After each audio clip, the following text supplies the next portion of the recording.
Oh yeah, Ricardo, nice to see you. Rob, got Ben. Ben is sort of vertical today. That's progress. Progress. This is a very WCVS like drawn out in time healing. So when the guy was brought to Jesus on the stretcher and he immediately got up, then he's just slowly. Radio in New York. Different levels. That's cool. That's cool. We got Joy. That some undisclosed location. Always. We got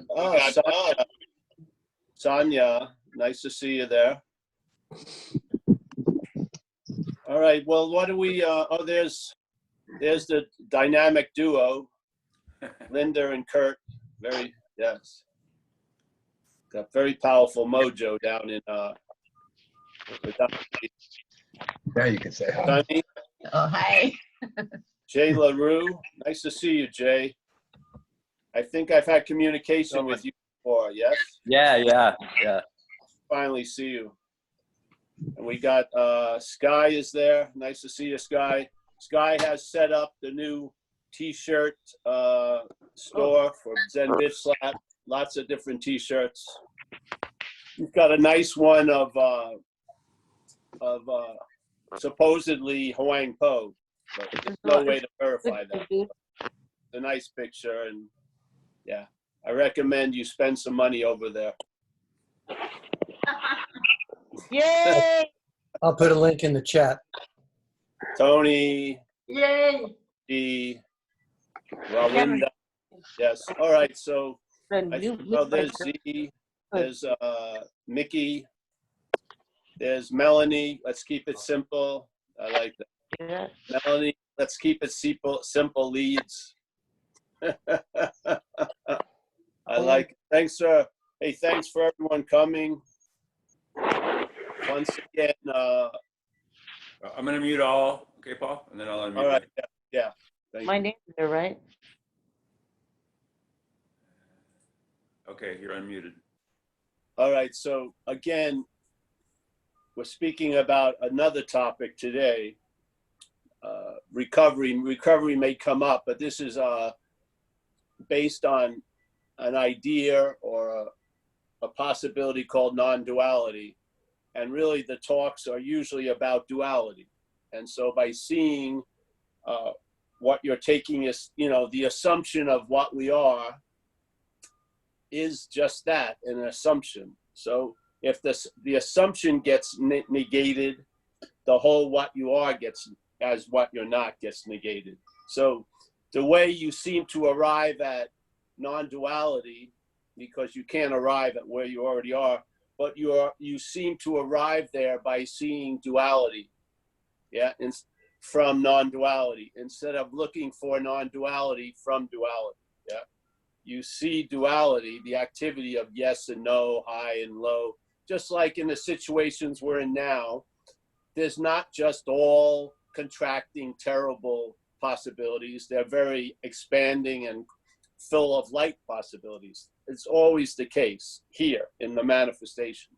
So non-duality is just a statement, and it's, in a way, it's up to us to find out, really. So, but how we find out is the question where we're starting from. And so when you see what you're not, and the seeing is not you see what you're not, because you can't see what you're not. You can't, it's not eyes, it's awareness. There's an awareness of the activities that are being used to imply there's a one.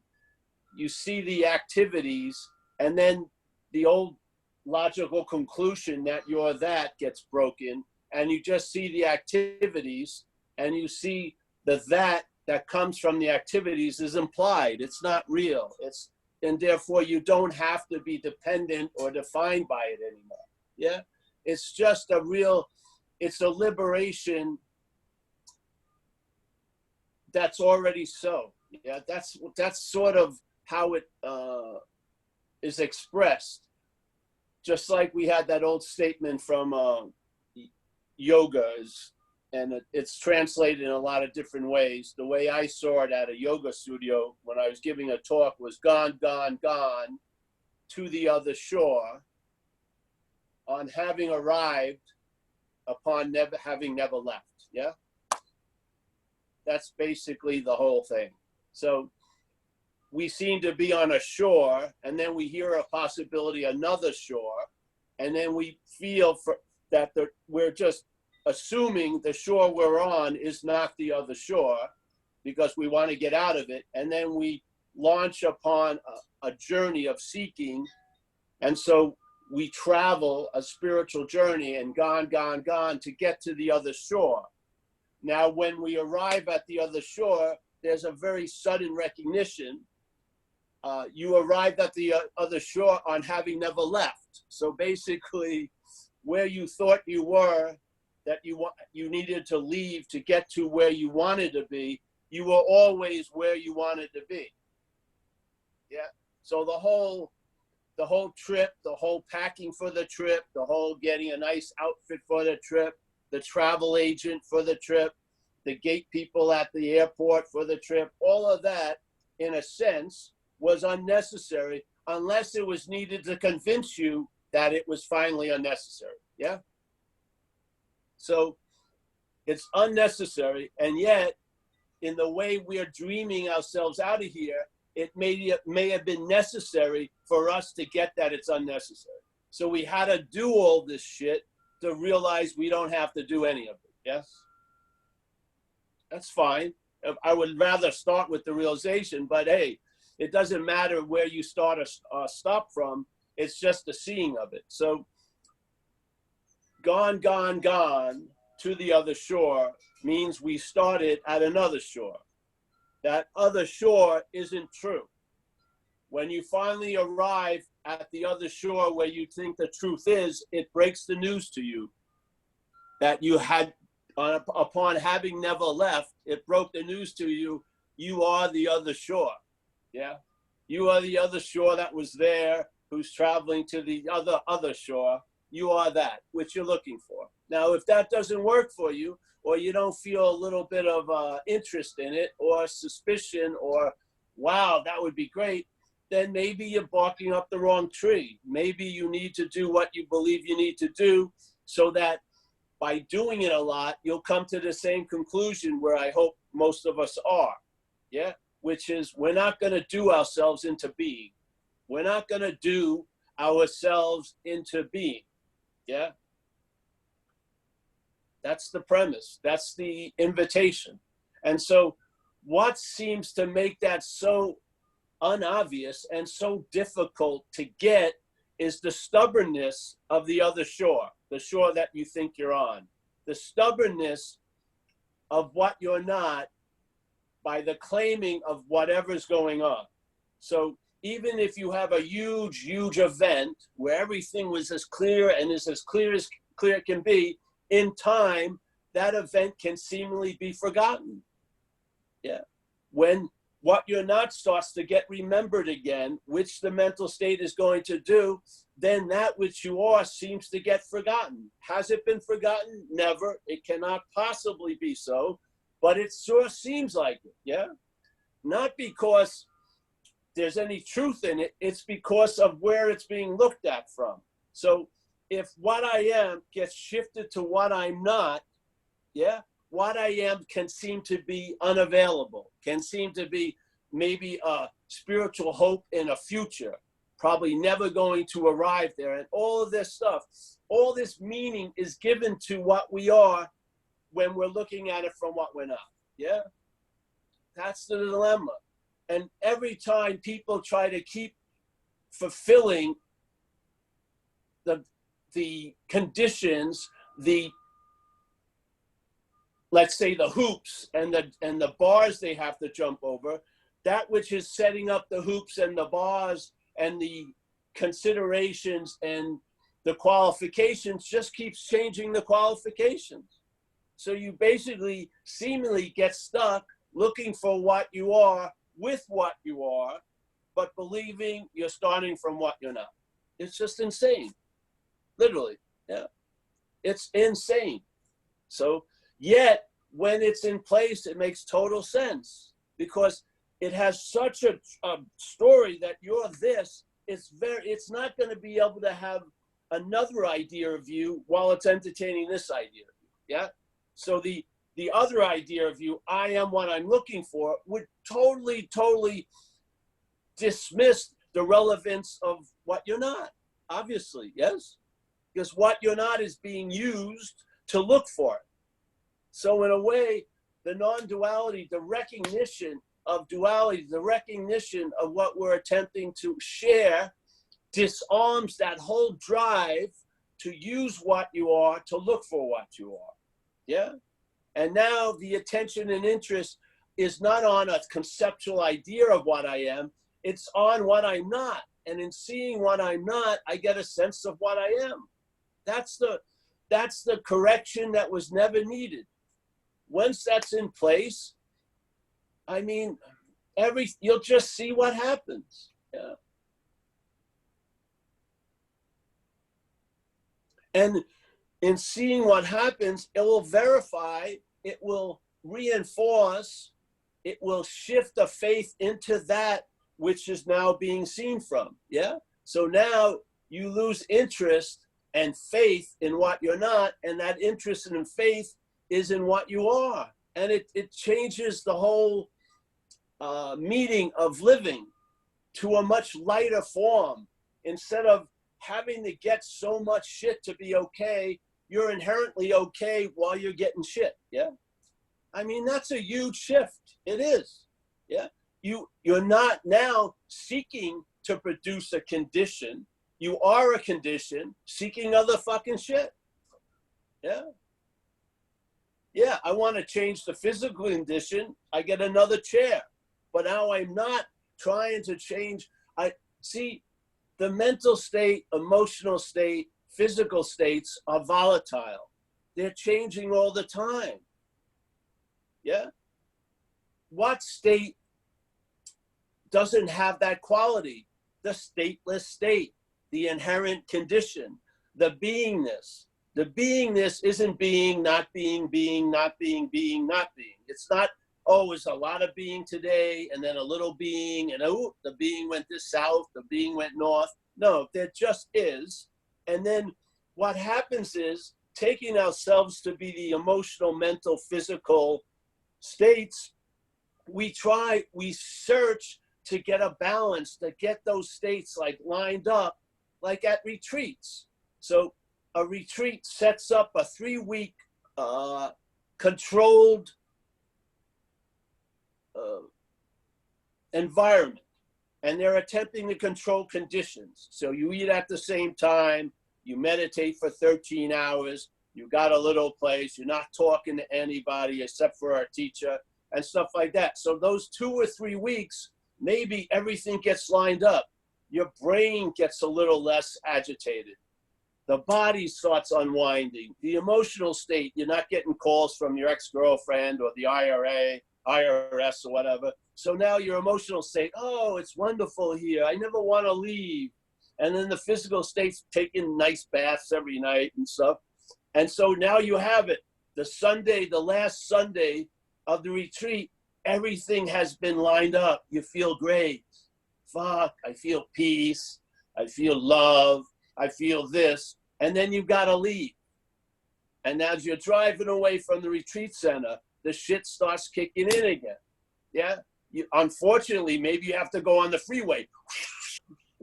There goes your mind starts getting agitated. The first resentment in 3 weeks arises. Motherfucker, throwing the finger. Now you're all getting, your body's tense, your head's going. And so what's the only solution you can do is, I got to go for a 6-week retreat. Yeah, that's basically it. 3 weeks ain't enough. I mean, it just got overridden by an hour being out of the controlled environment, not seeing the real message in that. You say, I got to do 6 weeks and then 9 weeks and maybe even become a monk, you know? Who knows? But all there's never a questioning of what's going on. You just think more is going to do it. All right, a 3-month retreat. And now they've realized, oh, a lot of people can't handle retreats, so it's more like a retreat vacation. Yeah, the retreats are held in Costa Rica on the beach. There's kayaking in the afternoon. It's you're getting massage. It's like so you get the spiritual cred. Oh yeah, you're trying to overcome yourself. You're trying to transcend yourself. Let's go. Yeah. So yeah, then you can really enjoy the vacation. So now, all right, 6 weeks. Now the retreats are like brochures. Oh, okay. Let's see. What teachers are going to be here? There's a big list, like a music list on Spotify, spiritual Spotify. Let's see what teachers. Oh, yeah. There's Tantra. There's, okay.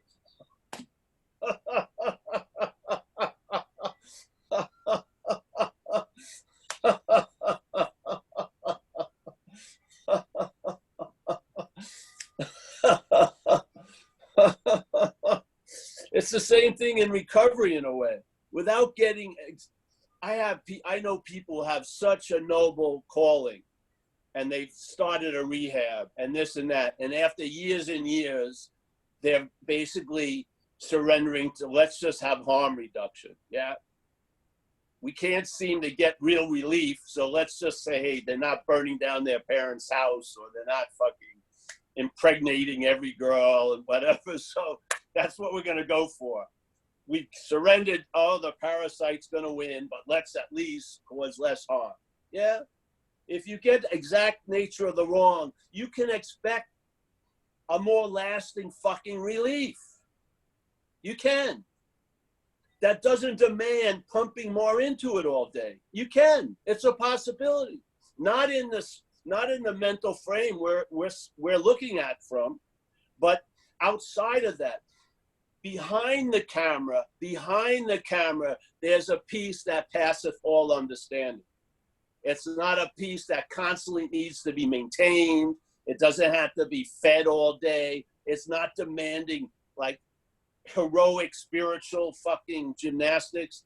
It's basically has you established in where you never weren't established, that you're just awake, just dog shit awakeness, not a superhuman with light coming out of the eyes. Not, a loving gaze that you can hold for 3 days straight. You know what I mean? Just unbelievable, like laser loving gaze. Yeah. No, you'll just travel lighter through this life. Yeah. You'll travel lighter exactly as you are by the realization that you're not. That's it. So now you're awake. We're all awake, but now you're awake to being awake. You seem to be awake to being awake, where you seem to before to be asleep to being awake. The awakeness wasn't produced by you waking up, yeah?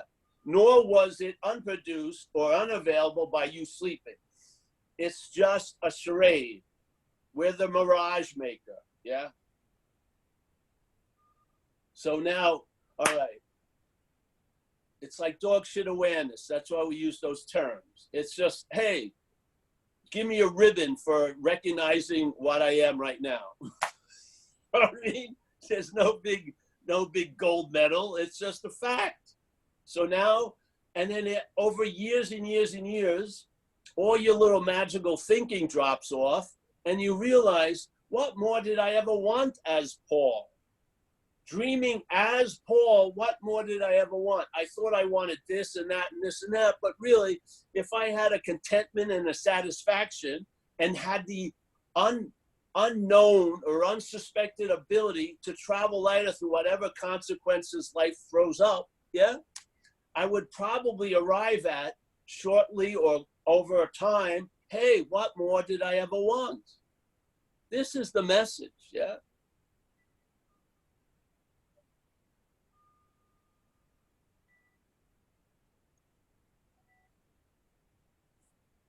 I mean, on the worst day of my life, I was seeing, and on the best day of my life, I was seeing.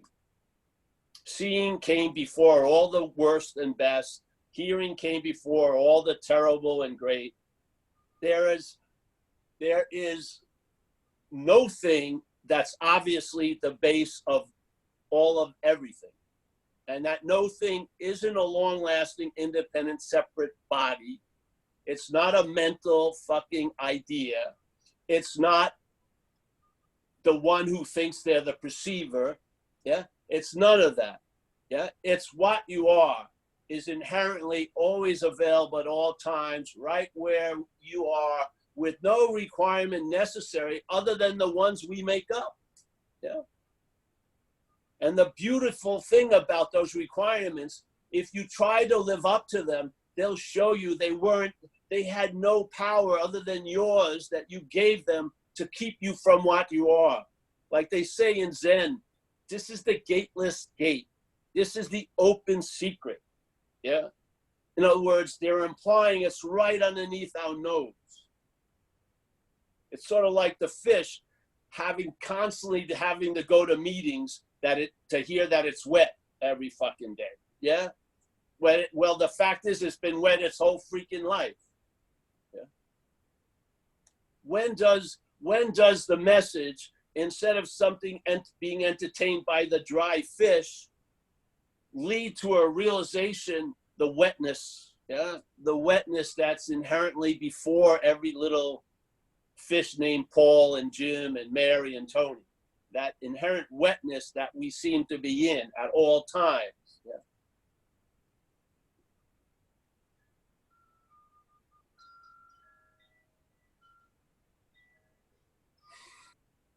You know, you see it one way, life's fucking heavy.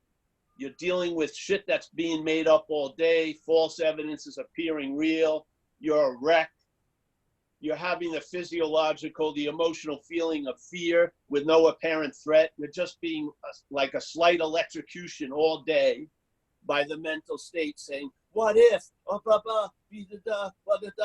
Yes, you're a fucking slave. You're a slave being played with by the slave master. That's what you are.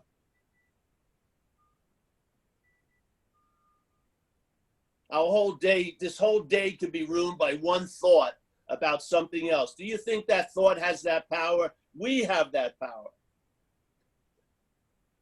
We have that power. Our power is being misdirected by the mental state, and it's being used by the mental state to make shit that's never happened seem to have happened already. Yeah? There is a possibility of being free. And it's not a journey that you're going to finally arrive at. It's your inherent condition. The horse you're using to travel to get to where you want to go, get off the fucking dead horse and you'll realize you are the other shore. You think they were sadistic, these people that say this? Do you think some sadistic guy in a cave wrote this mantra, gone, gone, gone, to the other shore, upon arriving, on having never left, fuck you. You know, no, it was obvious. And he tried to send a little message to us. So maybe while we're building the raft and getting the gear ready and maybe the whole journey could be aborted. Yeah. Maybe you can use the raft at a platform you swim to, jump on and jump into a lovely water all day. Who knows? It could have a different use than being used to get to another shore. The seeker is the sought. Was that some sadistic saint? You know, after flagellating himself, he said, how can I fuck people in the future? The seeker is the sought. Yeah. Do you think the message about you can't use the Buddha to seek the Buddha was for anyone other than the Buddha? Obviously. Was it for Z? Was it for Paul? Was it for Tony? Just to drive Z, Paul, and Tony more insane? You know, am I using the Buddha to seek the, fucking, we'd have a new guilt. The guilt of using the Buddha to seek the Buddha. Fucking what more? Do we need any more of that? No. It was a message to the Buddha, of which we are. It was a message to that which we are through this which we're not. It wasn't meant for Tony to hear the message. You can't use the Buddha to seek the Buddha. It was meant for the Buddha to hear the message and then look at Tony in a new light. Yeah. That's basically the direction of the message. Yeah. This isn't for Tony to have some new fucking novel philosophy, non-duality. It isn't.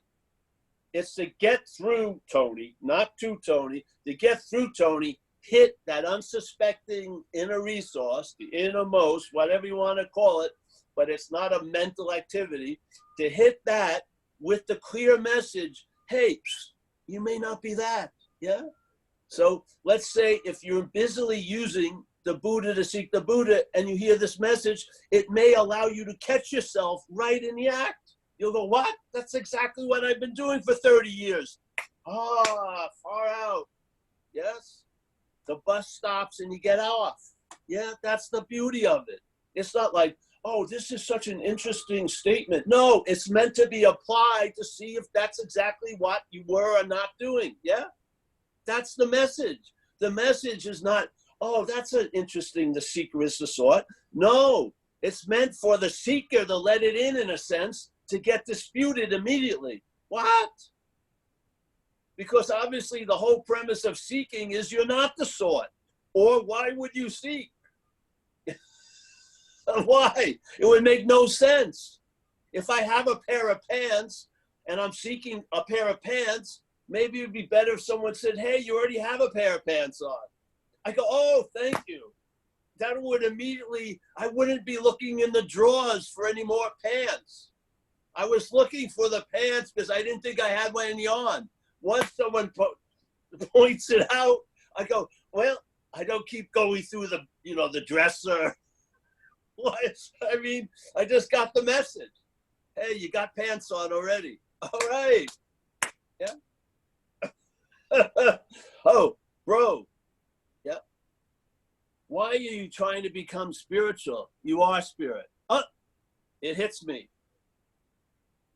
I just see my last 8 years of living, and I realize that's exactly what I've been doing. I've been trying to become spiritual, while at every moment I am spirit. Hey, okay. Hey, my Darcy, it is me.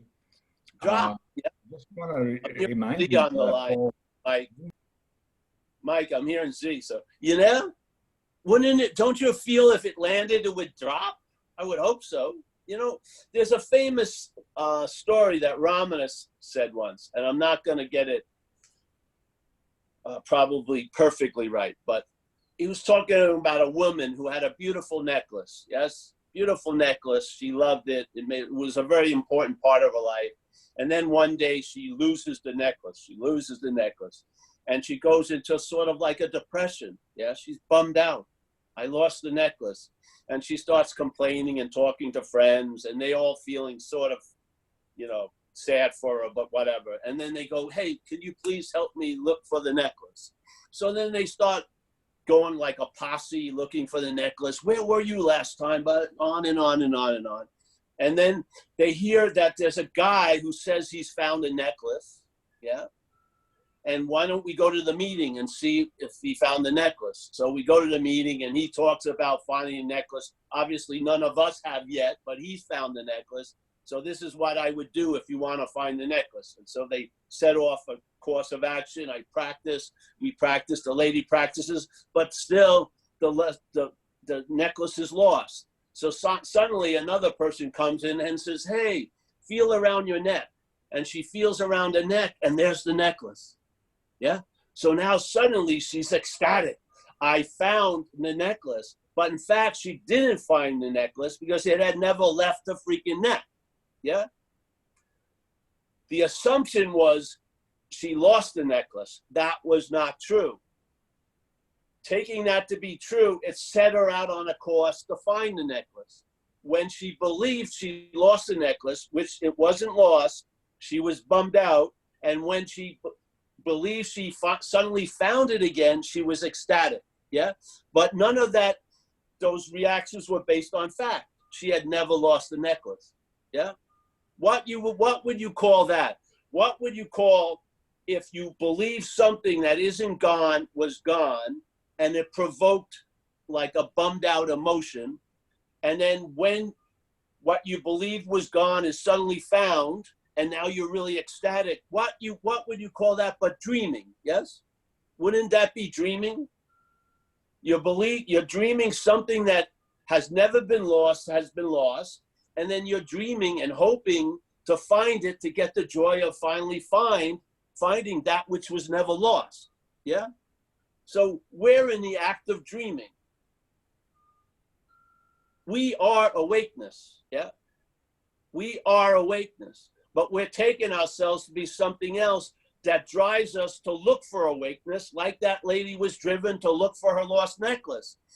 Yeah? But in fact, it was never lost. So the looking for it reinforces the false assumption it was lost. Don't you see it? Don't you see our role in things? When we start looking for what's not lost, it seems to be freaking lost to us. Yeah? This is the message. Feel around your neck. Yeah. Have you lost consciousness? You believe you've left the whatever, but you haven't left the qualities. Seeing consciousness is that which is seeing, hearing, feeling, tasting, touching. You haven't lost any of that. Yeah. So the whole assumption that sets all of these journeys afoot is false. What more do you need? At least start there. At least let's negate what isn't true and then find out what is true. Instead of trying to find out what is true by what ain't true. Let's just see it ain't true and then we'll find out what's so. Yeah. That's sort of the correction. And if it hits you in a strong way or whatever, I tell you, it tells you it's always been this way. It's what it does. When you arrive at the other shore, you realize you've never left. Yes? It doesn't like, I arrived at the other shore and then 5 years later, no. As soon as you arrive at the shore, it tells you you never left. It's always been, you're a citizen of the other shore. Yeah? And enough of us have gone, gone, gone. I would say some of us, if we wrote that mantra, it would have been gone, gone, gone, gone, gone, gone, gone, gone, gone, gone, gone, gone, gone. And we would have had 20 different tour guides, gone, gone, gone, gone, gone, gone, gone, gone. And then yet the same thing occurs when you arrive at the other shore, you realize you never left. Yes, so basically it was the other shore traveling to the other shore. And the longer the journey, the more you're in a sense of delusion. And then maybe you'll find you don't want to be spiritual. Seriously. You may not want to be spiritual as a spirit. You may not. You may not. You may just find, hey, you know.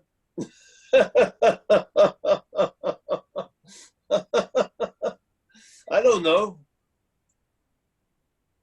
But I'll tell you, to me, this idea is like the Rock of Gibraltar. It's like the infinite North Star. It's just,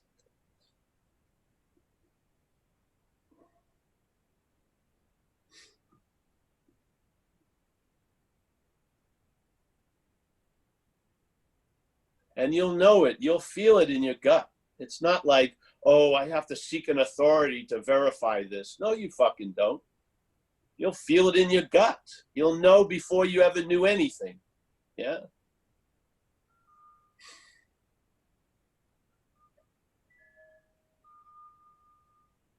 So,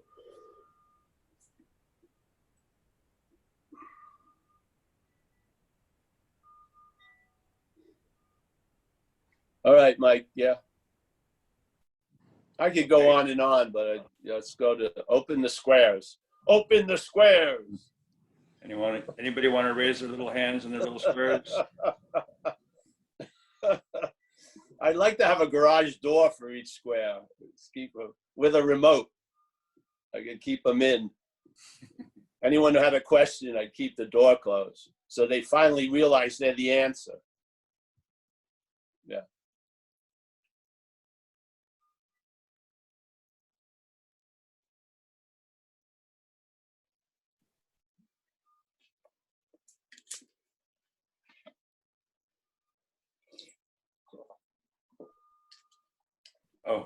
Jay LaRue wants to ask a question. Do you know how to unmute yourself? Okay. Can you hear me? Yes. All right.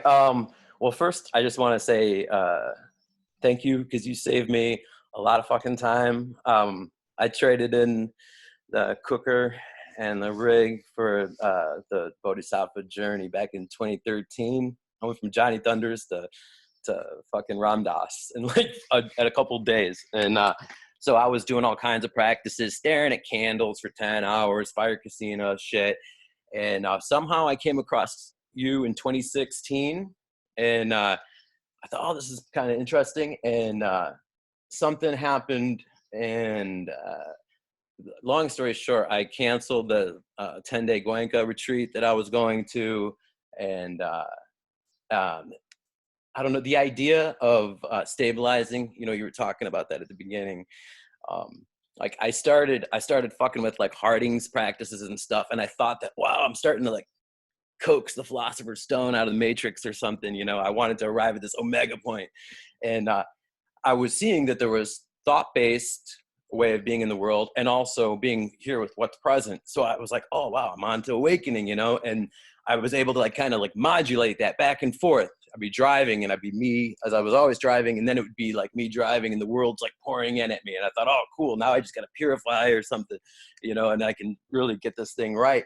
And then I realized that even that idea of it stabilizing is just another appearance in consciousness. And then when it was like that, right when I realized that, that's when I said, all right, I'm not going to go to this 10-day Goenka retreat. I think I got a kind of an understanding.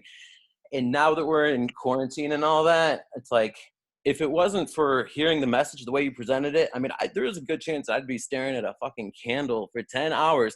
But instead, I'm planting a garden with my girlfriend. I'm relearning old Johnny Thunders licks, you know, that I played as a kid, playing my guitar. And I'm actually enjoying that time. And that metaphor that you gave about like, love's knocking at your door and you're like, get the fuck out of here, I'm trying to meditate. That was totally me, you know? And I just wanted to thank you for that. Yeah, I guess the question is more about like a lot of people, Eckhart Tolle, Adyashanti, they want to like dress this thing up like it's this, like you're gonna arrive at some omega point or whatever. And it's like it seems like a lot of people in the non-duality world are doing people a disservice, you know? It's you know, it's like, I don't know, man. I just want to thank you because you know, you saved me a lot of time. And one more thing really quick, when I type in Zen Bitch Slap in YouTube and Google, you know that there's a lot of people out there that don't have a sense of irony, and so the algorithms make you type out the whole thing, you know, that might be hurting you. Here's my sales pitch. Change from Zen Bitch Slap to bypassing spirituality. You said that one time, man, it cracked me up, man, because there's so many people that, you know, I'm a social worker and so many people are just all about spiritual emergency, bypass, you're spiritual bypassing, you can't, you know, whatever. Yeah. Yes. It's like, fuck, man. What you want to do. Yeah. I call it it's on a highway of life. It's called a spiritual bypass. Drive around all the dead vehicles. Yeah. Bypassing spirituality. All right, you know. Yes. Yeah. Bypassing spirituality. Yes. At least that would show up, you know, when you type in bypass in the there it is. You click. You may have an ulterior motive with the Zen Bitch Slap anyway. Okay. Wow. Yeah, it doesn't. Yeah, we've always been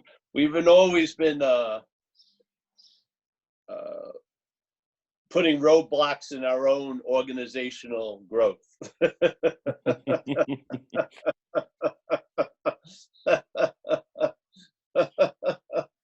I'll tell you what. You know what?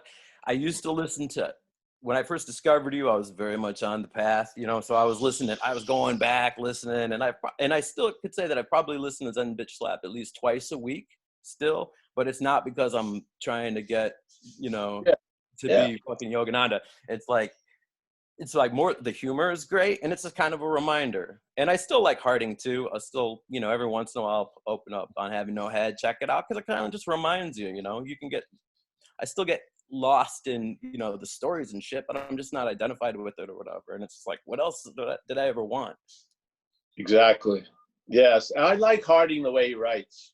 Yeah, yeah. I like on Having No Head. Yeah. Yeah. So. And the pointers yeah, are yeah, quick. the thing is, this isn't like. See, it's only the action figure would starve itself from start saying out of some weird aesthetic, you know, view. Yeah. Mm-hmm. This is, you know, like almost like non-duality Puritanism or something.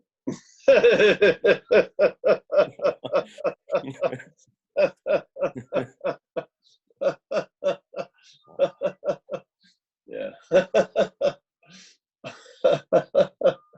It's weird, man. It's weird. It's nice to see you, Jay, finally live. Thanks a lot. Yeah, you're welcome. Thank you. Thanks, Jay. And by the way, you can type in Paul Head and it'll fill in and go to Zen Bitch Slap anyway. It's a little shorter. See, and then see, and Harding's argument would be on having no head.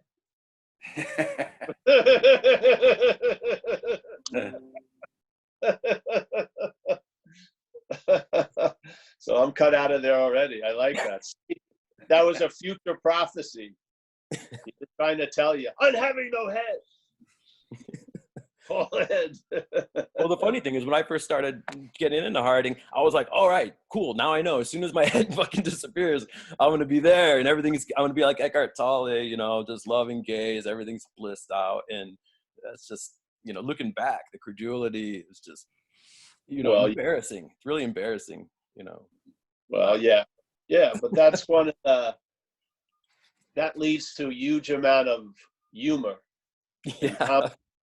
Yeah, I don't think like they used to say, you know, this is the drama of life. I would much see it more as a comedy of life in a way. That's son of I mean, even the stuff that was so terrible, if you live through it, you laugh like hell about it later. Because yeah. Yeah. All right, so who's Sonia? Sonia G? Yeah. Hi, I'm Sonia. Paul, thank you so much. I said before, I've seen you speak in Studio City, and I've come on a few times and I have a few of your books.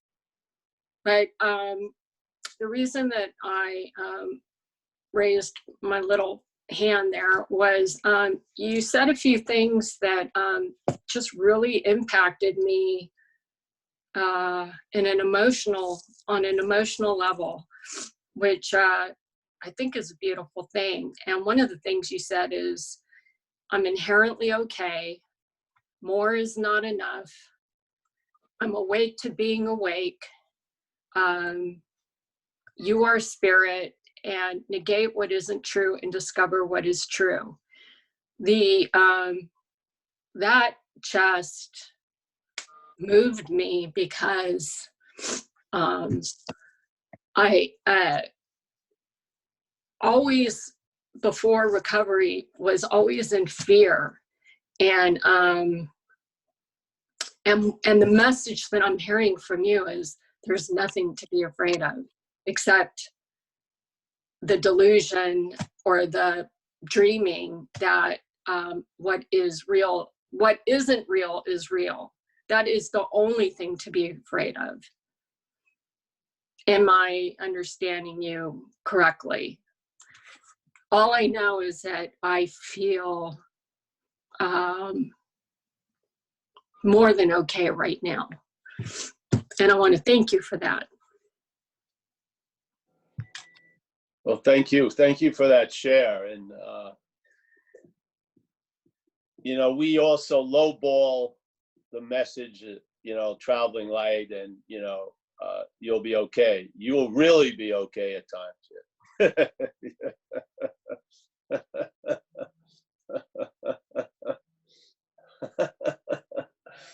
Yeah. Yeah. Thank you, Sonia. Very nice. Nice clarity of whatever. I'm in a great mood today. You seem very light.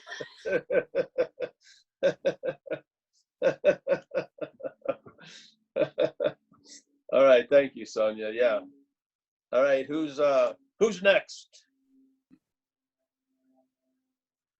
Thanks for Gary these C. shares. You know, it's a very Zoom is a trippy platform, but I find maybe because I'm not meeting you live, I'm feeling a strong fondness to everybody.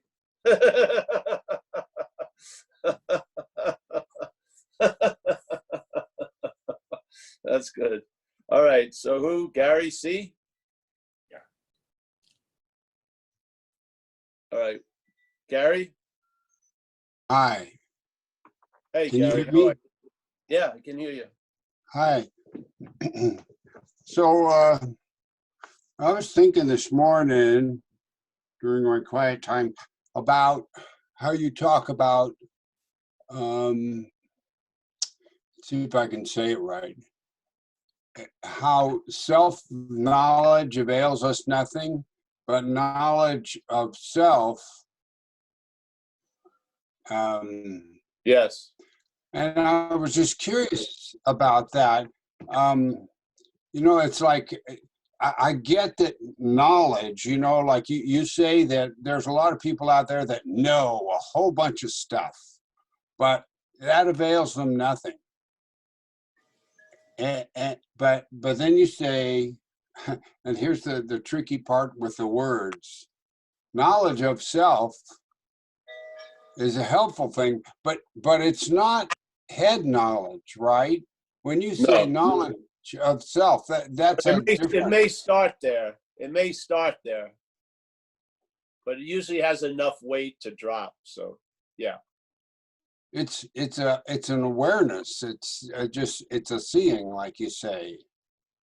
Yeah. So the self-knowledge avails us nothing comes out of the big book of recovery. And the way I see it is, if what you're not, especially in this topic, yeah, if what you're not is claiming to have the knowledge of what you are, it doesn't avail you anything. Yes, because you are that to begin with.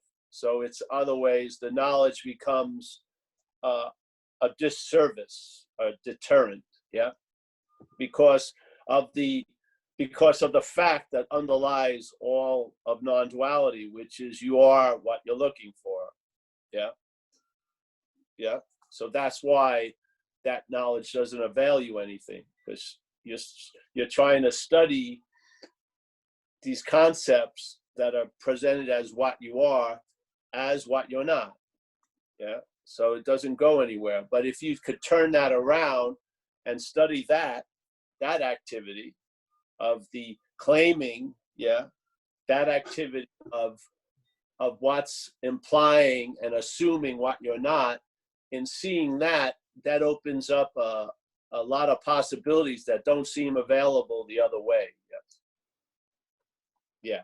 I guess what's confusing is the similarity of language. You know, it sounds like knowledge, self-knowledge and knowledge of self, they sound like they're just different things, you know, just a different turnaround. But thinking about it, it's not the same thing. It's Yes. we use a similar words, but the awareness is different. Yes. No, you're on to something. Yeah. That's why we emphasize that. It's all how we see things. Yeah, it is. We are that. That's why. When what's representing us as us, something occurs, it affects everything, because we're the seeing of everything. Yeah, we're giving everything all the meaning it has. We have a huge role going on here, and we keep getting samples of that, but they usually get overridden because self tries to gain it as knowledge. Yeah.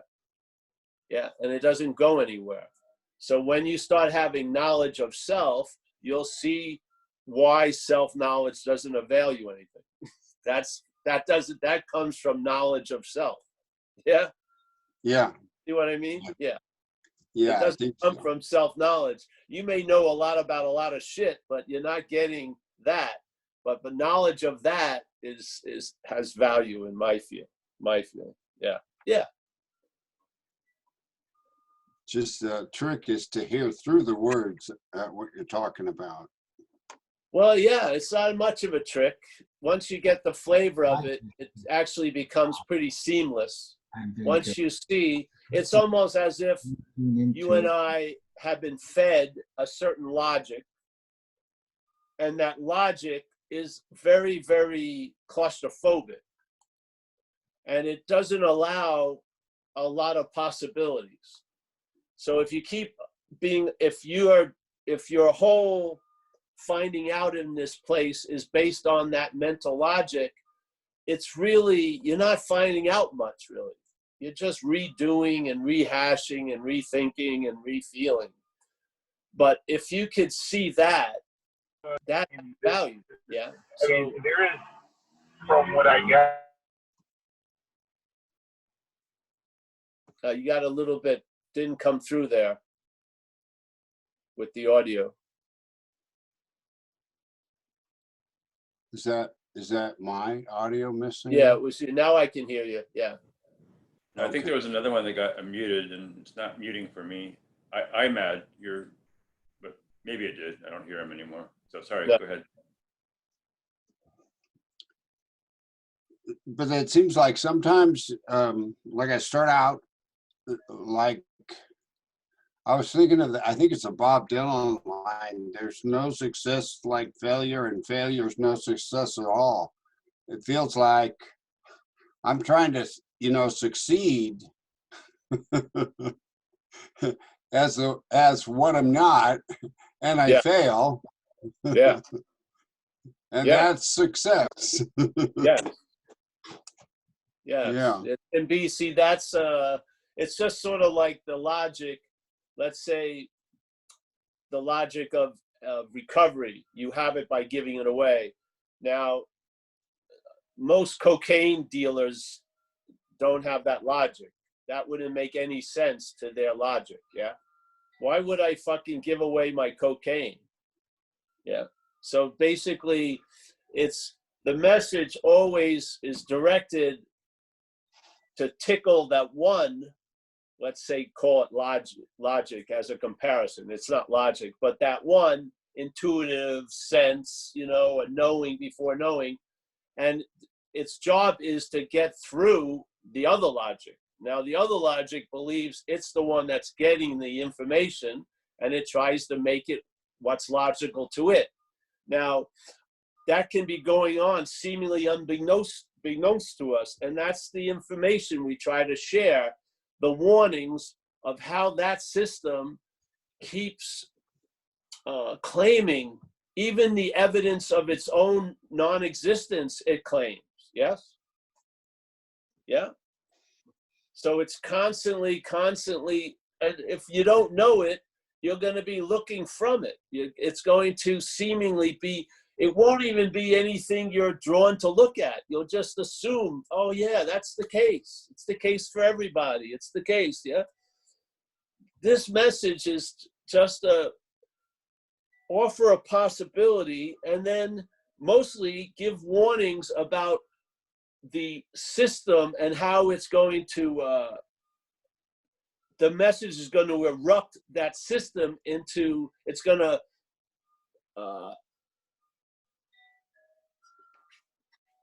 provoke that system to show itself, really.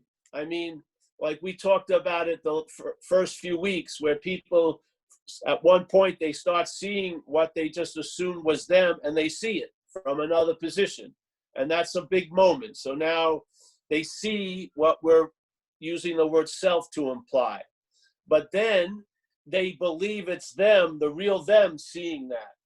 They don't know that that's also self. It's also the selfing claiming the viewing of the selfing.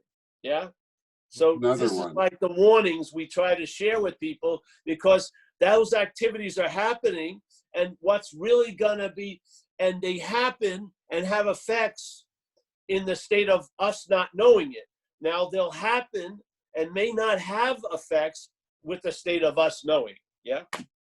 With us being awake, the shit that gets created or made out of all that, those assumptions will be severely limited, yeah? Because we are, you know, we play a huge role, not as a person, but as what we are.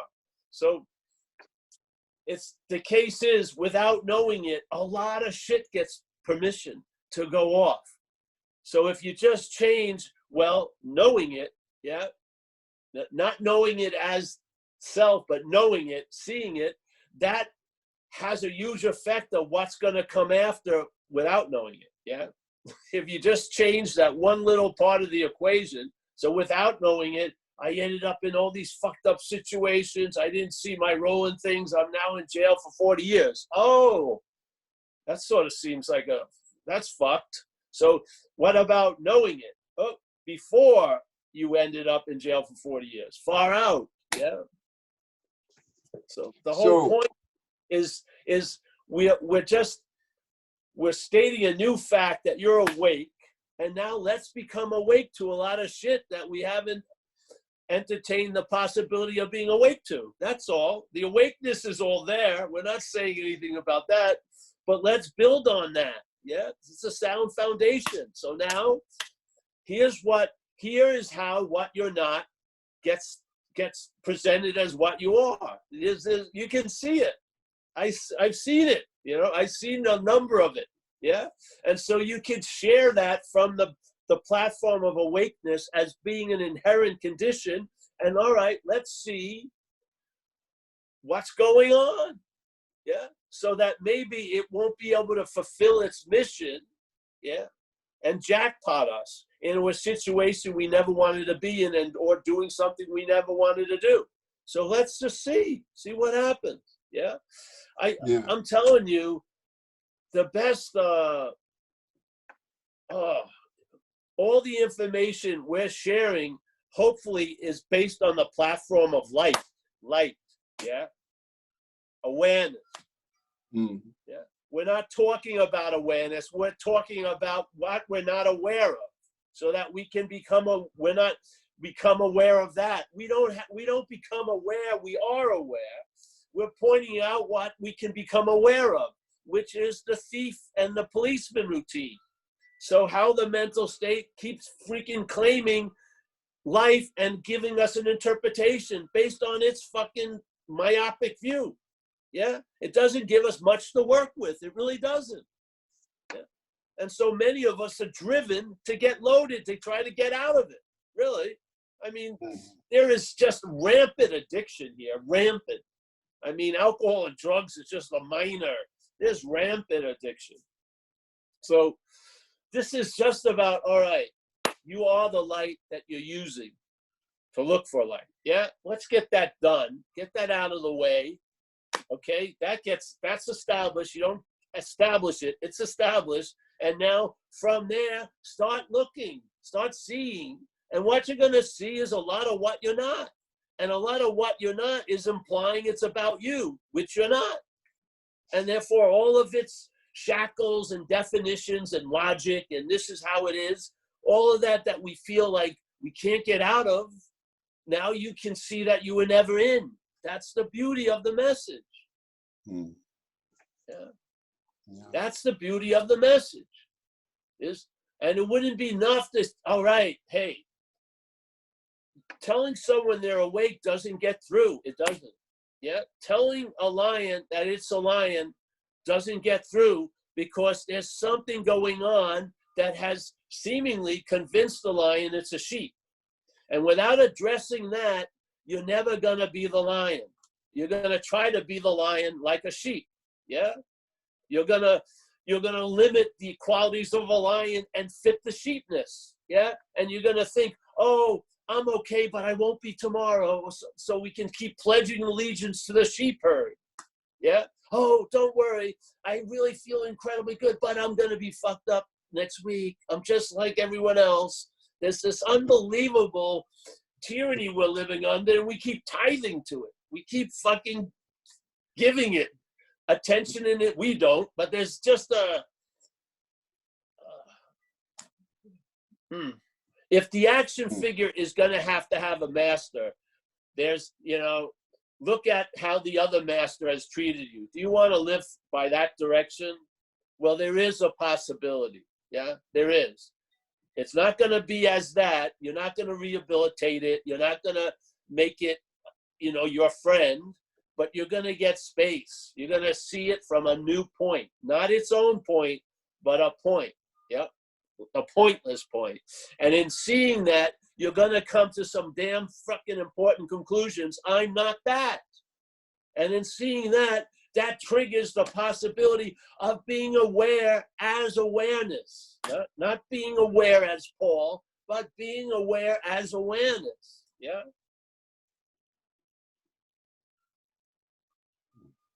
That's the whole point of this, of the talks, is to, because the deep mental grooves, you'll seemingly it will keep telling you you've fallen into the rut again,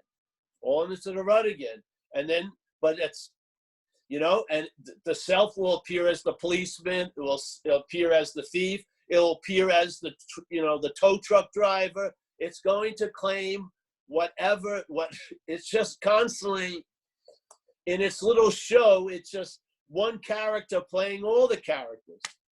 Yeah. Its whole magic trick is its wardrobe change. It just constantly, there's an assumption it's you talking about all the yous you've discovered aren't you. Yeah. And so here we are, and yeah, here we are. So I wanted to just mention that a lot of times you say something, I can't even replace, I don't even know what the word is, but it like something in my head just goes turned around, and it's like confusion. I think what's happened is you're what you said, confused what I'm not. And yeah. And I try to but I can't, but it's sort of like it's permanently confused, really, at this point. Yes, great. It's sort of like in this world, language is like the gun of the selfing. We're using its own gun on it. Yeah. We're going to overwhelm it with verbal jazz so that it falls back into the real theme of things. Yes. Yeah, I give up. Yeah, great. Anyway, thanks. Thank you, Gary. Thank you very much. Yeah. Thanks, All right, Gary. so Melanie? I can't. Yeah. So, Paul, I was just wondering. You've mentioned about, you know, chasing the spiritual journey can be addiction. It's like swapping addictions as you go along in your recovery.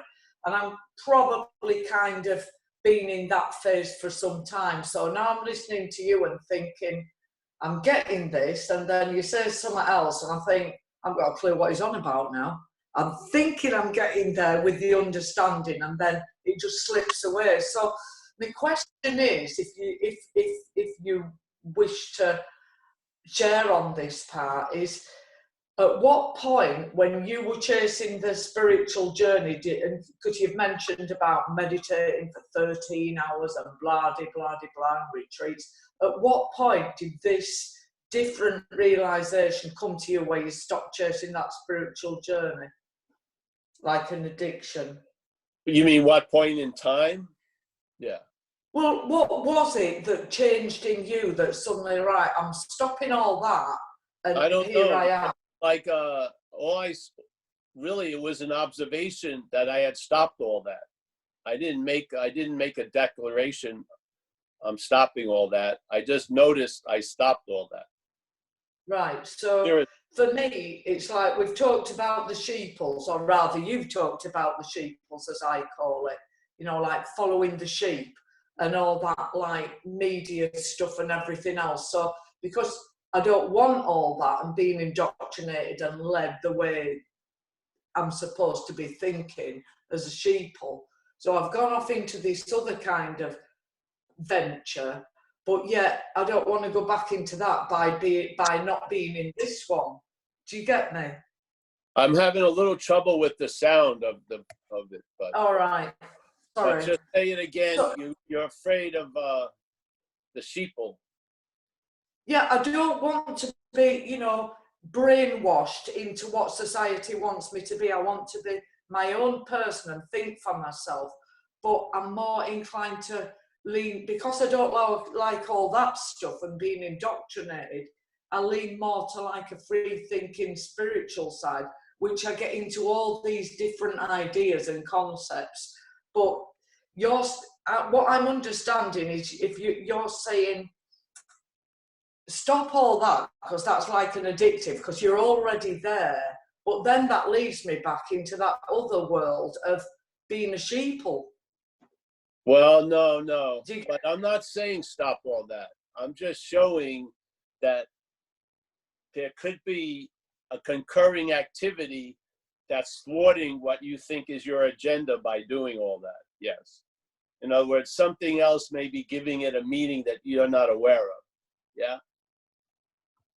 So that's my feeling when I met spirituality, I thought spirituality sort of had a built-in immunity to any kind of bullshit because it was such a noble calling. But I found that not to be true. And I've spoken at a lot of different spiritual groups, and I can see that addictive quality finding a home there. Yeah. I'm not saying it's always going to be that way, but it's prevalent. It's pretty much if you looked at it as a cockroach, as an infestation, so to speak. Yeah. So that's what I'm talking about. The idea, see, I'm questioning the idea of the one that's afraid of being a sheeple and the one that's afraid of something else. I don't believe there's that one. Yeah. Yes. That's what we're really talking about. Because, see, what was stated, this is how I see it. So there was a statement of something. The head claimed that statement to imply Melanie. Melanie gets presupposed before the statement. Now, Melanie doesn't want to be a sheeple. Yeah? Mm-hmm. I'm questioning Melanie, the idea of Melanie. So maybe you'll lose interest in not being a sheeple, and then you'll realize you're not wanting to be a sheeple is part of being a sheeple. You could be right. And things will open up more. That's all. I'm just saying. But yeah. I don't care about. I'm not telling people to stop doing anything or start doing anything. I'm just questioning the idea of the doer and the starter and the stopper, really. And again, I'm not speaking to two audiences, but it looks like two audiences. I'm trying to speak to what you are. Yeah. Using the language of what you're not. Yeah. So it's a weird thing. So the language of what you're not is there to keep what you're not busy so that the message can get through to what you are. That basically is the strategy of it. I didn't come up with it. I've observed it over the years. Yeah. So the words I forget immediately. The feeling of the talk I never forgotten. But the words I forget all the time because the words aren't the importance of it. The words are trying to confuse what we're not. Yeah. Try to overwhelm it with thinking. And then hopefully there'll be a gap where there'll be a recognition and that the feeling that, or a sense that's being conveyed by being in the sense will get through. And because you're in the sense, there'll be real communication from sense of that to sense of that. Yeah. That's what's really going on. This is just a huge charade to keep the fucking action figure busy, trying to figure shit out or not. What the hell is he talking about? Yeah. Whatever. Yeah. Get through. Yeah. And, instead of being in prison and all your letters get edited before you get them, we're going to get the message is going to get through. Yeah.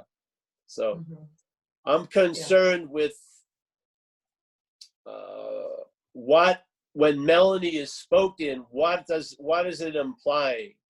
Because I don't believe what it implies, the language and what's yapping in it. I don't believe what it implies is what's so. I don't. Yeah, I just don't. So I'm always interested in not what Melanie's doing or not doing, but in the idea of Melanie being the doer or the not doer. That's where I'm more interested in. Yeah. And then the doing and the not doing works themselves out.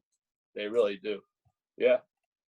I just want to see, I mean, if we're on a game board and the game board, knowing it or not, is defined by the square zero, I think as the boot and the Eiffel Tower, it would be nice to know, you know, yeah, I start at square zero, not Baltic Place or, you know, whatever. I just feel like it just, then blue becomes blue and everything becomes clear. Yeah. Because we're living under a lot of assumptions that aren't true. They're just not. And the biggest one is the idea of the one who has all the assumptions. That's the biggest assumption. And I don't, you know, there's tons of people that'll help you, you know, weaken the assumptions, affect those assumptions. I don't give a shit about the plethora of assumptions that are based on that original assumption. That's what I care. That's what I'm interested is in the original. Yeah. I don't want to become having a fucking wild garden and be, be the landscaper of it. I don't want to fucking try to put a wild garden, put shape on it. I just want to see what's happening. Yeah. From what's happening, not from a fucking story about what happened and what's going to happen. I just want to see it. And I have, and I do. Yeah. That's what I want. All my desire for transcendence got totally blown out of the water because I truly believe this is an imaginary place. This is dreaming. Yeah. And I also believe my wanting to get out of it made it as real can be. My wanting to escape made the prison seem real. Yeah. That logic has been seamless all the way since.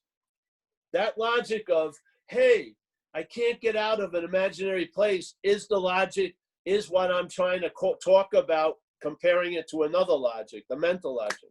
It's that. It's like, hey, I don't need to get into the moment. I can never be out of the moment. There you go. That works. I don't need to constantly get out of self. I've never been in self. That works. Yeah. Before, I was based on the other way. I thought I was out of a lot of moments. Yeah. And then, so therefore, as soon as I got a taste, I wanted to practice spirituality to get into the moment. And then the whole idea of getting out of self was I really believed I was in self. And in getting out of self, don't you see that getting out of self seems to reinforce self? It's just obvious. If you look, when you let there's self, let's say, and you got a car, and then you hit the gas, and you speed up, and you look in the rearview mirror, it seems to be even closer. You never seem to get away from it. Why? Well, that's what I'd like to find out. Yeah. Why is it that all my efforts never fucking succeeded? I mean, I shot coke truly as a spiritual vehicle. I shot coke to put my mental, physical condition to such a point of near death that I thought there would be a break of that identification with the physical and mental, and I would see spirit. It didn't work. I can't get out of an imaginary thing as an imaginary thing. That's the logic I live under now. Yeah? So what happens? I'm not making much effort in that direction anymore.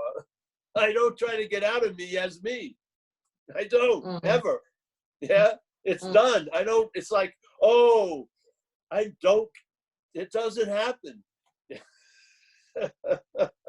Because just like I had I was convinced of the condition. I was convinced of a fact, March 21st, 1988. I had been living in denial of that fact since I was about 6 years old. It didn't change the fact, but it sure changed the effects of it when I realized the fact, yeah? That I'm not managerial quality and I'm fucked, yeah? that allowed a lot of new possibilities. While I was in denial of that, well, I believe there's a much, much, much, much more basic denial going on right now. The Course in Miracles captures it on I think page 468. It says, firm in faith in what you're not and active denying what you are, yeah, you obviously take what you're not to be you. That's what happens, paraphrasing it. That's the activity, yeah? So we're it, yeah? Either we have faith in what we're not, or we have faith in the infinite. It's gonna do something, wherever it goes, yeah? And I definitely know what you're not can profess it's gonna turn its faith over to the infinite. It's just more faith in what you're not. That is clear. And hopefully it's clear to any recovered alcoholic. So now something is going to allow that shift, and it ain't gonna be what you're not, yeah? And then you'll find yourself trusting something infinite. Woo! But not as what you're not. Not as what you're not. Yeah. You'll be in trusting, it'll be a verb. Trusting something infinite. You won't be doing it as a noun. No freaking way. There'll be faith in something infinite. Yes? And it will be an activity. The noun has nothing to fucking to do with it. That's what happens. The faith in the noun is moved to the faith in the infinite, yeah? You don't go along, you get left behind, in a sense. What you're not doesn't come along. It's not like, you know, Buckaroo and his sidekick. There's no sidekick. Buckaroo realizes he was never the sidekick. He never doesn't need the sidekick, yeah? Yeah. So, all right, let's do one more, I guess, eh? Is that okay? Thank you. Thank you. Thank you, Melanie. Fantastic. Yes, thanks, Melanie. Anybody else want to raise their hand? James. Hi, James. James. Hey, man, I just wanted to chime in because I like to. But I really appreciate what all the other squares were talking about. I can identify so much with it.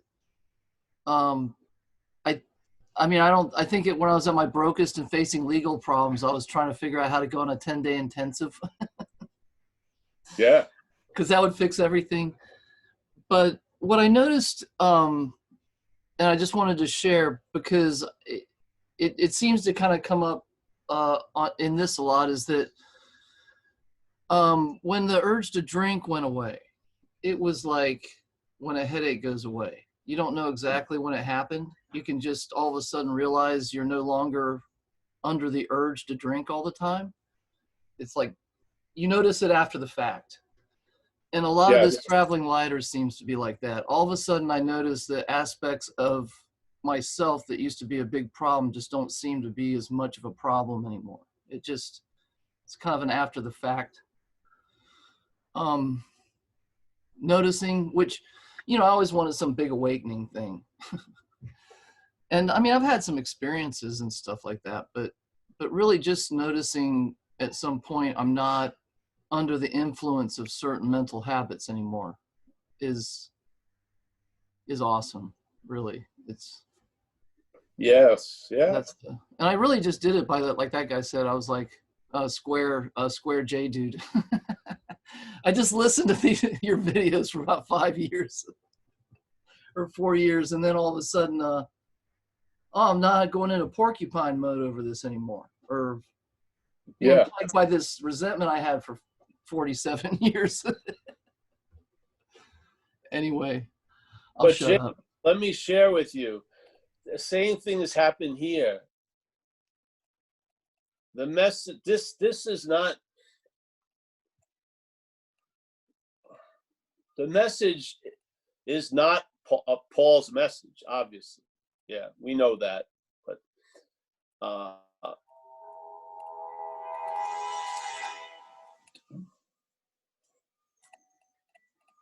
I wish I could share about it clearer, but that which can notice, and observe, the repository of noticing and observing, yes, I'm not that. Nor is it, it's just clear, yeah? So remember, this message is all of ours, yeah? Yes, that's the only, the easiest message to deliver is a message that's already a fact, yes?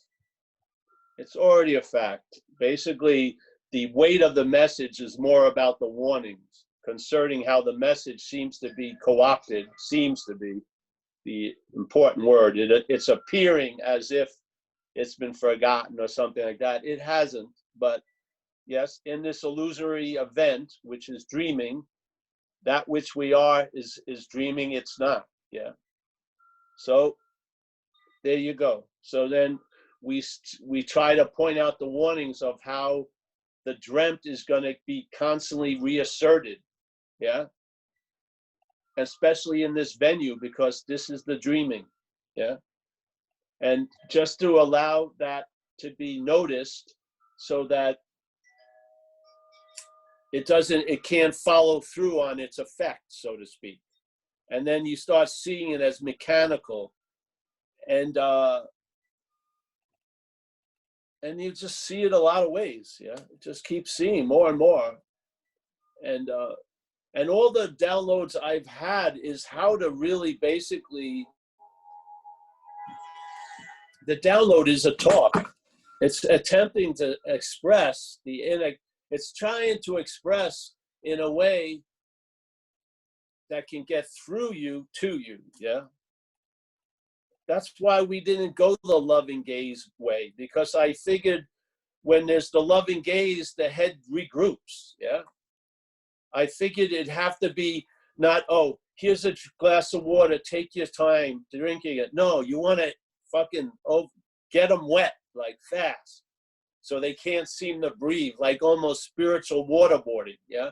So and then that which is noticed, yes, or yeah, whatever it does, and it works, yeah. And so when you share, or Jay share, or other people share that it's worked, it's awesome. It's not like it's a joy to see it working, but I know it works, yeah. And the added joy is to see it working, yeah. It's awesome, because I know it's brought about a traveling lighter for everyone that's entertained it, seriously, yeah. And really, what more, as an action figure, what better thing to be used for than delivering good news, yeah? Yeah, so, because I used to deliver a lot of shitty news. So I'm happy my paper route changed, yeah. So, hey, what time is it now? Wait, Joyce has a good question or something. What time is it, Mike? It's 3. All right, one more, Joyce, all right. I'm thinking better of it, but all right, let Joyce. Well, who knows what. Joyce, can you unmute yourself? Well, I'll unmute you. Okay, I unmuted you. Oops, I think we're both doing it at the same time. Joyce, where are you? Yeah. Can you hear me? Yes. Okay, I will go on. Oh, there's Glenda O'Driscoll. Yes. Okay. Go ahead.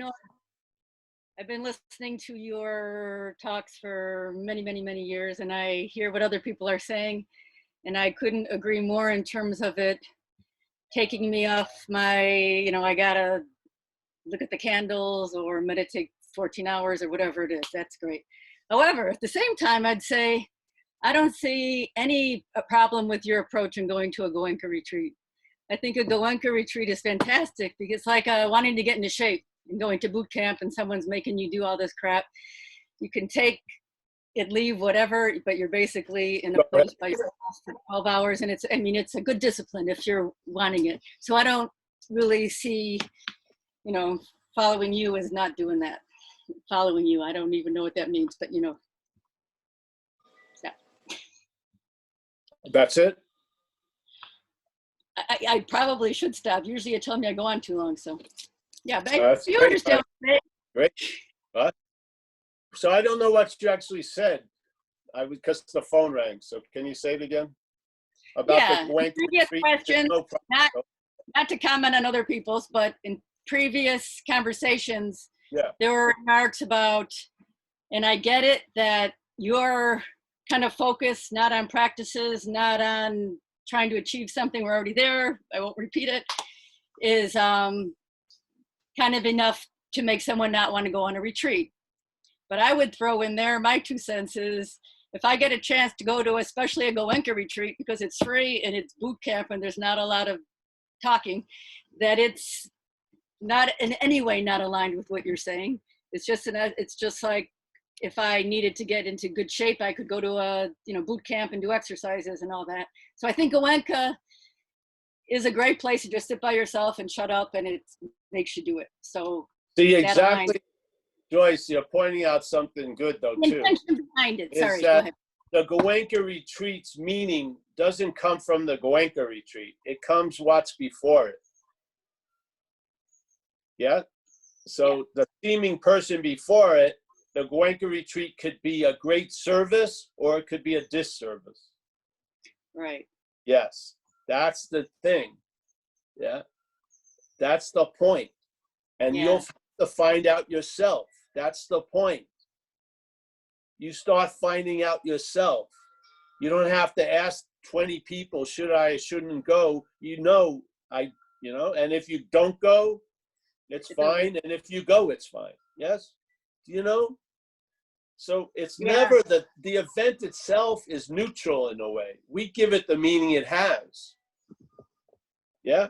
And then that which gives it the meaning will give the meaning it has while it's going on, and they'll make a different meaning of it when it's over. Yeah? Yes, it does. I remember when I was young and I'd go out on the weekend, get drunk and everything like that, piss on the bed, get, fucking arrested. When I went to school, I'd say, oh, we had a great time. Yeah? It wasn't a great time at all. It sucked the whole weekend. But in the head just gives it a new meaning and goes on and on and on and on. So I'm trying to point out how important where you are is, because you're giving what comes after you the meaning it has. And some of our meaning we're giving it is that which comes after can really fuck with me now. Yeah? This is the dilemma. So now, if you see what you're not from what you are, you will see the statement and know it's true, even though it doesn't pan out, but the principle's true. You and I outshine everything. You and I outshine circumstances and situations. That's the possibility. Yeah? Now, if that hits something like, I feel like I'm a victim of circumstances and situations, you may have now just discovered what you're not. Yes, this is the point. Goenka, no Goenka, I don't give a shit. What I care about is just to know what's going on here, to know it, to know the mental state's mechanisms, to know it a little bit, so that we don't live in a 90% of without knowing it, and then about 8% of drip, drip, drip information, which usually comes after all these tons of consequences we would have loved to have avoided, maybe. Yeah? In recovery, it's sort of like in recovery. You live a consequential level. You don't know something's going to... Yes? At least now, then you can see everything from the blueprint room. So before you get caught with a house with a terrible mortgage, symbolically, and then you're trying to, how am I going to get out of this? It fucking seems impossible. You'll see the house in a blueprint form and you won't move in it.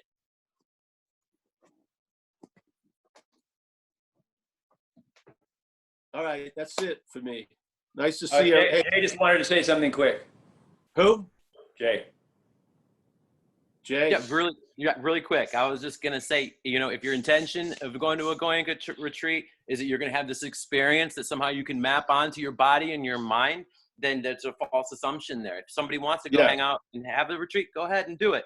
But you know, if you think the experience is gonna be so rad, I would say 5 dried grams of psilocybin mushrooms will have you looking for the break, the spiritual break, before you're looking for the accelerator, which that's what these Goenka retreats and IMS and all of them are doing. That's all I got. I've tried all those too, and I'm still. Hey, you guys can fight it out after the talk.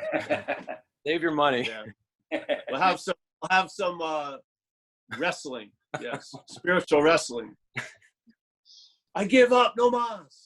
All right. No, but it's so fun because we agree. I'm getting some calls, so just hold on a minute, and I'll be right there. I gotta return it because I got 2 like demanding calls. I'll be right there.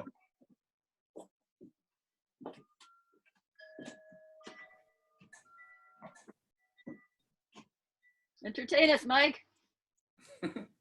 Well, I was just thinking about how in our talking, the mind is always jumping from one thing to another. It's a dual pair. So like for me, there's nothing wrong with me by itself. It could mean just the experience of life as this individual.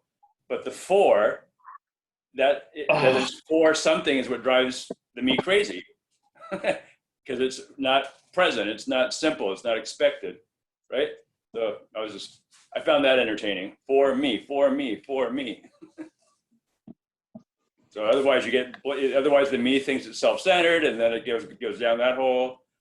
You know, you could just, so if it's better to just look at the for, the purposing, thinking that something's always down the road, you know, that's more helpful for me to see that time aspect. Hey, Mike, I'm going to say, hey, Jess Lockhart from Ireland. Nice to see you. We got Glenda from Ireland also. I'm just going to say hello to everyone and then take off, I think, for a while. Yeah. Okay. All right. Let's say Bone again. How are you, honey? All's well? Yes. Judith, blissing out in Hawaii. Fantastic. Vladislav. Hey, Paul. Hey. Nice to see you. Nice to see you, brother. Thank you. Oh, you're welcome. Sarah, nice to see you. Gary, fantastic questioning today. Yariv, Richard and Etta. Yes. They're parked in their mobile living room. Hi. Hi there. Rich, call me up soon, eh? I will do. Yeah. All right. Yeah.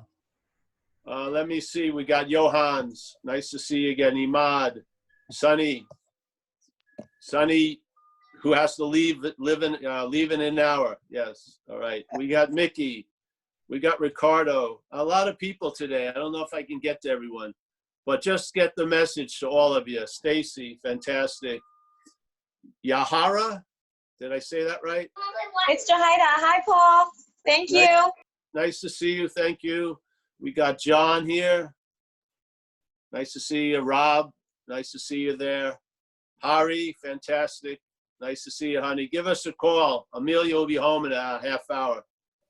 Maggie, very nice. Somebody's dog, Kelly, it's nice. Ricardo, what else? A lot of anonymous people, that's good.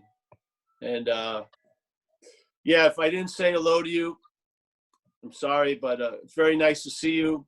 We'll be again here Wednesday at 7, Saturdays 1:30, Tuesdays and Thursdays 10:30, all of them a.m. They're all Pacific time.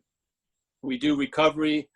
We're opening up the t-shirt thing on the website, and just check them out if you like. And yeah, thanks for all the support, all the people who have supported me. And yeah, appreciate it very much. Paul. And also, I really appreciate is your attention and interest, because that's extremely, extremely valuable. Yeah. Thanks. Richard, nice to see you. Trevino. Yeah. Everybody. Yeah. Some of these people met throughout in the emails for years. I'm really appreciating to see you. Carl over there. Keith. Everybody. I'm back with Judith and yes, Sarah. And Mike. Let's thank Mike. He's the one who done this. Yariv. We got Roman and Barbara. Thanks for all the support, guys. Donna, thank you for, yeah. Joyce, thanks. Always good to see you. Christine in Youngstown. You're looking very young, Christine. Yes. And don't forget Luna. Luna? Oh, yeah. Hey, Luna, how are you? Yeah. Your blow him kisses and you say know, thanks, your granddad is a little crazy. So yeah, he is. yeah. He's insane. You're gonna know a whole lot when you grow up. Yeah. Yeah. We got Sylvester. Nice to see you, Sylvester. Mike again. Very good. Jay, thank you. Tony, fantastic. I hope you're well, Tony. Yeah. Stay in touch. Z, thanks for all the water that you bring into my life. I appreciate it. I'm gonna take off. Thanks, guys. I gotta hide in the Thanks back. a million, Paul. I gotta hide in the back. Amelia, kids are coming. I gotta find the redwood. All right, see ya. See ya, Jay. Right. Thank you. Yeah. Thanks a million.